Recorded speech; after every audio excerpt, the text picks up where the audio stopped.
லூக்கா எழுதிய நற்செய்தி அதிகாரம் 7 இறைவசனங்கள் 1 முதல் 10 முடிய. இயேசு இவற்றை எல்லா மக்களுக்கும் சொல்லி முடித்த பின்பு கப்பர்நாகுமுக்கு சென்றார். அங்கே நூற்றுவர் தலைவர் ஒருவரின் பணியாளர் ஒருவர் நோயுற்று சாகும் தருவாயில் இருந்தார். அவர் மீது தலைவர் மதிப்பு வைத்திருந்தார்.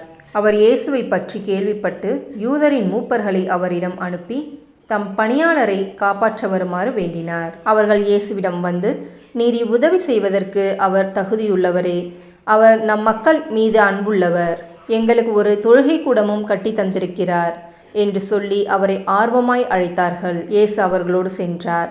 வீட்டுக்கு சற்று தொலையில் வந்து கொண்டிருந்த போதே நூற்றுவர் தலைவர் தம் நண்பர்கள் சிலரை அனுப்பி பின்வருமாறு கூற சொன்னார். ஐயா, உமக்கு தொந்தரவு வேண்டாம். நீர் என் வீட்டிற்குள் அடியெடுத்து வைக்க நான் தகுதியற்றவன்.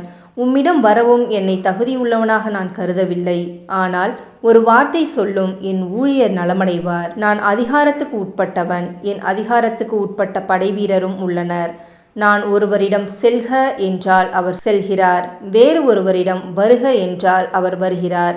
என் பணியாளரை பார்த்து இதை செய்க என்றால் அவர் செய்கிறார். இவற்றை கேட்ட இயேசு அவரை குறித்து வியப்புற்றார். தம்மை பின்தொடரும் மக்கள் கூட்டத்தினரை திரும்பி பார்த்து, இஸ்ரவேலரிடத்திலும் இத்தகைய நம்பிக்கையை நான் கண்டதில்லை என உங்களுக்கு சொல்கிறேன் என்றார். அனுப்பப்பட்டவர்கள் வீட்டுக்கு திரும்பி வந்தபோது அப்பணியாளர் நலமுற்றிருப்பதைக் கண்டார்கள். இது கிறிஸ்துவின் நற்செய்தி. கிறிஸ்துவே உமக்கு புகழ்.